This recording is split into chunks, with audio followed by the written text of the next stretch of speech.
as I grow and things like that, there's room for growth to be better. Sure. What about you? I'm a 10, but I will say that there are areas of improvement that I do have. Mm-hmm. I know I'm not perfect. I know that I could definitely improve with just the way that I act sometimes. I said I lack vulnerability in some areas. So I know that I have a lot of areas to improve, but I do believe I'm a 10. Okay. Let me say this, and I like Sergio. I'll go back to it. Yeah. I would consider myself a humble 6. And as far as it comes to a rating scale with women, surface level, a man consider you a 9 or 8 based off of your looks, but the longer y'all are together or the more he's around you, he's going to see those true colors unveiled between your characteristics, what you look behind. Like, because I didn't see the super chat. I'm about to talk about this. What you look behind that mascara, because there's some real witchcraft behind that. I'm not saying all women, but most women, they manipulate a lot with makeup. And so Facts. the guy's going to see the real you when you take all that makeup off and then all the wigs and the weave. I'm sorry, ladies, but at the end of the day, and then he's gonna judge you off of your weight. There's a lot that comes into play with men. Surface level, we see you, okay, like this chick is an 8, but like, okay, how is she at home? How does she actually look when she's not dolled up in public? How does she treat other people? All those things are going to come to factors. Yeah, that's really good, honestly. Another thing is like Kevin Samuels. Do y'all know who Kevin Samuels was? You know who Kevin Samuels was? You know who Kevin Samuels was? You did, yeah. Well, everybody at the table knows who Kevin Samuels was. So like, did y'all like him? I'm guessing most of y'all didn't really like him though. Well, honestly, I heard about him a lot after he had passed, so I wasn't really following him a lot when he was alive. Okay. So Do you like him when you did hear stuff, or was it bad stuff usually?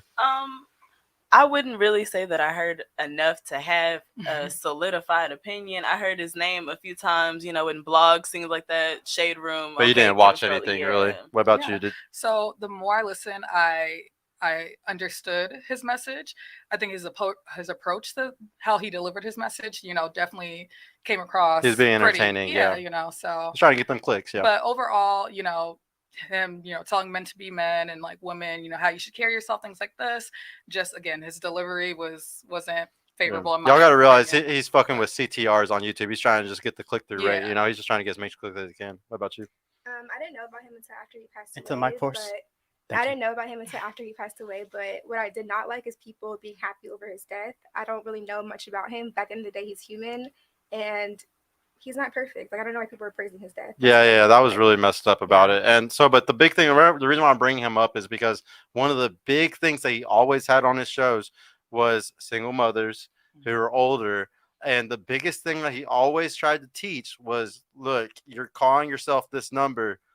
You got to realize the kid brings you down to this. The age brings you down to this. Like, honestly, ma'am, you're actually at this. Like, he was very blunt, but you got to understand the reason. And like, he would always say something that there's all these average men, there's all these guys that make $50K a year. They're badasses. They work at HVAC. They're electricians. They're plumbers, whatever it is. But they are good fucking men that work really good, hard jobs.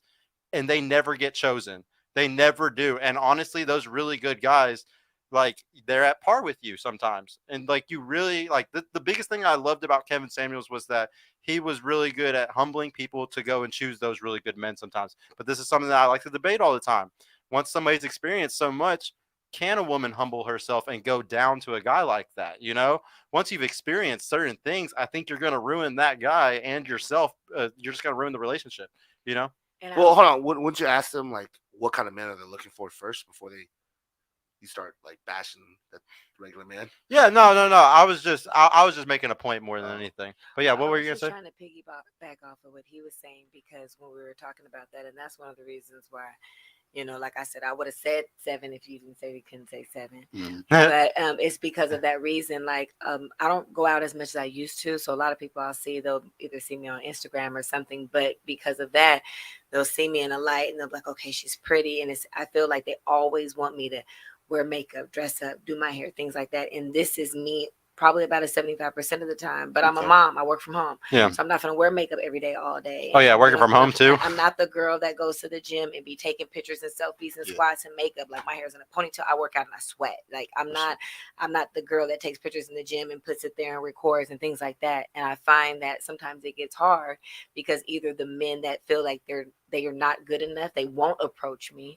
And the men that think they're too good, they approach me. But once they see that I'm not going to wear makeup every day, then it's like they'll get bored after a while, I guess. I gotta ask something just based off of that. Do you usually chase the men, or do the men usually chase you? For the guys that you end up like actually taking serious and talking to. Most of the time, I guess they chase me, approach me. But if I see somebody I'm attractive, I'm gonna say something. Yeah. Well, I'm wondering the guys that end up in relationships usually, or situationships that with. I've been in, they've approached me. They've approached you. Yes. Okay. And what about you? What about you? Is it what's your answer for that?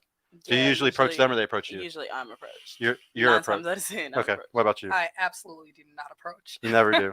They usually approach me, but I feel like I like guys who I approach more. So I'm starting to think that today. So like I was talking about earlier, like honestly, guys are the prize now. And before, don't get me wrong, I'll explain to y'all why though. Not every guy, okay? I know I love it because not every guy is the prize. I agree with you, but the reason why I bring that up is because they're the ones who give the rings. They're the ones who give the relationships. And before, don't get me wrong, when most women were all virgins, or when most women weren't sleeping around like they are today, y'all were definitely the prize, because men were trying to get that pussy, and we're going to be the best men physically possible to make it happen.